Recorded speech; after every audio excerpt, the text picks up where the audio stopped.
इसका मतलब ये बहुलक का मतलब होता है कि कोई कितनी बार आया है, ये उसकी बारंबारता सबसे अधिक कितनी बार है। क्वेश्चन देखेंगे, एक टीम ने फुटबॉल की 10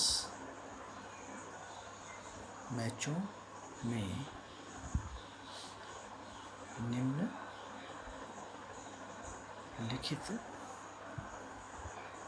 गोल किए।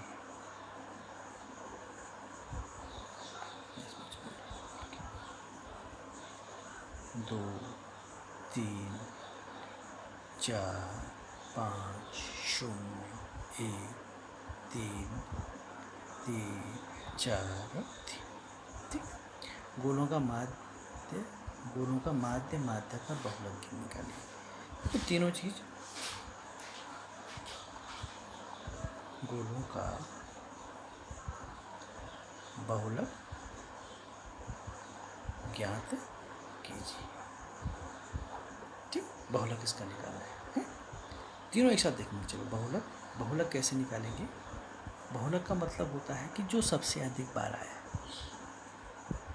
जो सबसे अधिक बार आया है। ठीक, यहाँ पर हम प्रश्न में 3 गोलों की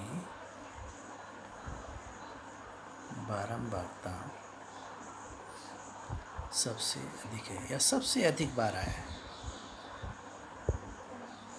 इसलिए क्या है, बहुलक कितना हो जाएगा, बहुलक बराबर 3। ठीक है, 3 बार आया है, 3 4 बार आया है, इसलिए इसके बहुलक 3 हो जाएगा। बहुलक इसका 3 बहुलक हो जाता है। ये तो बहुलक की बात आ गई, इसलिए बहुलक इसका 3 है ना। अब इसका देखो दूसरा, माध्य कैसे निकालते हैं। देखो, माध्य कैसे निकालते हैं। माध्य इसका ऐसा निकालेंगे, आंकड़ों का योग। आंकड़े कुछ भी हो सकते हैं, आंकड़ों का योग, जो भी संख्याएं होंगी बटे कुल आंकड़े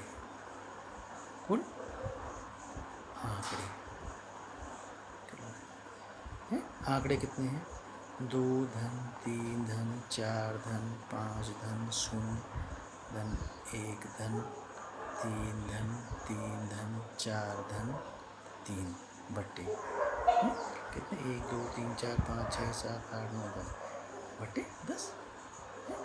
कुल कितना योग आएगा, 5 4 9 5 4 9 5 14 15 3 18 3 21 4 25 3 28 बटे 10।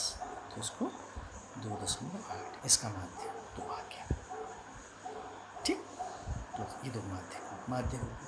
तो माध्य और माध्यक को हमने निकाल दिया है ना। अब आते हैं माध्यक में। तीसरा जो होता है माध्यक हम कैसे निकालेंगे। इसमें आंकड़ों को आरोही क्रम में रख देते हैं। आरोही क्रम में रखने पर देखो, आरोही क्रम का मतलब होता है बढ़ते हुए क्रम में। आरोही क्रम का मतलब होता है बढ़ते हुए क्रम में, पहला छोटा फिर बड़ा, इस तरह से रखते जाएंगे। आरोही क्रम में रखेंगे तो सबसे पहले 0, फिर 1, फिर 2, इसमें 2 है, फिर 3 कितनी बार आया है, 4 बार, 1 2 3 4, फिर 4 आ गया, 4 भी 2 बार है, फिर 5, 1 2 3 4 5 6 7 8 9 10 हो गया। आरोही क्रम में रख दिया हमने इसको, आरोही क्रम में बढ़ते हुए क्रम में। अब इसमें देखिए, इसमें हम देखते हैं n कितने पद हैं, पदों की संख्या n मानते हैं। कितने हैं, 10 है। ये कैसी संख्या है, ये सम संख्या है। कैसी संख्या है, सम संख्या है। सम संख्या है, तो जब सम संख्या होता है तो माध्यक बराबर होता है, जब पद सम संख्या में होते हैं तो माध्यक बराबर होता है n/2 पद का मान प्लस n/2 + 1 पद का मान बटे 2। n की जगह कितना रख दें? 10/2 में पद का मान धन 10/2 प्लस 1 में पद का मान बटे 2। देखो 2 पंजे 10, 2 पंजे 10। अब देखो पाँचवें पद का मान, पाँचवां पद का मान देखिए 1 2 3 4 5, 8वें क्रम में 5 में 3 धन 5 धन 1। छठवें पद का मान, छठवें पद का मान भी 3 है बटे 2, 6/2। तो इसका माध्य कितना आ गया? इतना आ गया। इसका माध्य कितना आ गया? 3 आ गया, माध्य 3 आ गया। अब देखो, अब यहाँ पर एक चीज़ ध्यान रखिए कि यदि आंकड़ों की संख्या विषम हो, विषम हो, अगर क्या हो, आंकड़ों की संख्या क्या हो? विषम हो, तो जो माध्यक होता है n+1/2 में पद का, तो सीधा ये n/2 + 1 में पद का मान हो जाता है अगर विषम संख्या में। ये वाली माध्यक किसके लिए बड़ा होता है? तो इसमें जब होता है, देखो ये प्रश्न कब किया जाता है? जब सारणीबद्ध नहीं होते, जब सिंपल से आंकड़े दिए हो। आपको पता है, तीनों मैंने बता दिया। बहुलक कैसे निकलता है? जो आंकड़ा सबसे अधिक बार आया है वही आंकड़ा बहुलक होता है। जैसे 3, इसमें 4 बार आया। 3 कौन सा पद?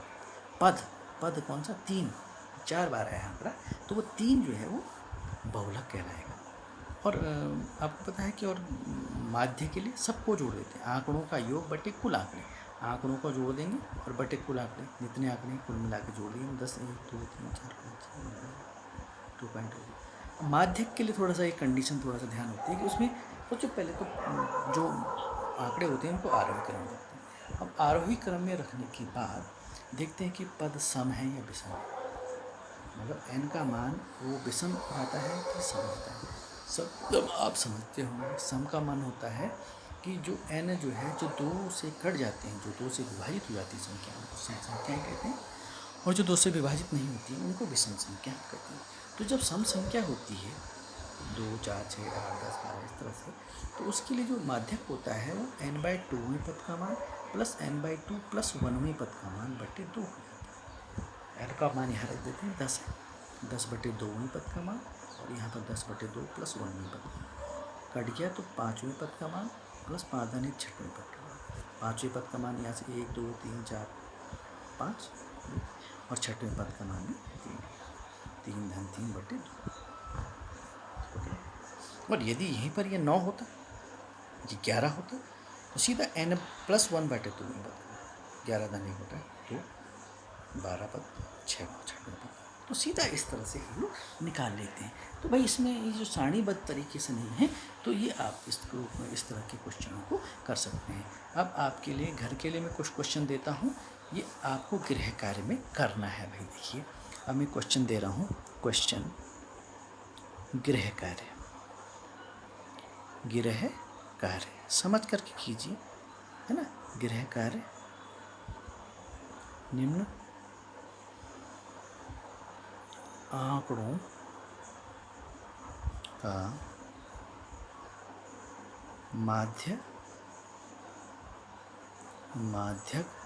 और बहुलक ज्ञात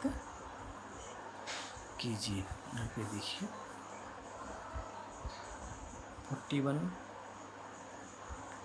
39 48 52 46 62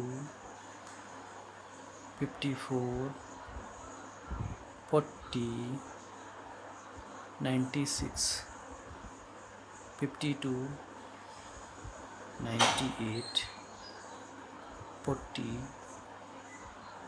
42 and 52 and 60। 2 3 4 5 6 7 8 9 10 11 12 13 14 15 15। अब ये सीधा निकालेंगे, सीधा बहुलक तो सीधा ही निकालेंगे। जो सबसे अधिक बार आया है, देखो 41 39 देख लेंगे कौन सबसे अधिक बार आया है। जो सबसे अधिक बार है वो पद जो है बहुलक होता है। माध्य निकालने के लिए सबको जोड़ेंगे, this plus this plus this plus this plus this पद, आंकड़ों का योग बटे कुल आंकड़े, आंकड़ों प्लस इतना बटे जो आएगा बटे 15, 15 पद है तो बटे 15। माध्यक के लिए इसको आरोही क्रम छोटा बड़ा बड़ा बड़ा इस तरह से रखेंगे आप। और उसके बाद जो है, क्योंकि 15 पद है विषम संख्या है तो ये वाला आ जाए सूत्र, है ना। और वो n की जगह 15 धन 1 बटे 2, 16 बटे 2 बटे 16, 8वें पद का मान, 8वें पद यहाँ से गिन लेंगे हम, इसमें नहीं गिनना है जो आरोही क्रम में आता है, ठीक है। तो इसे कीजिए। धन्यवाद।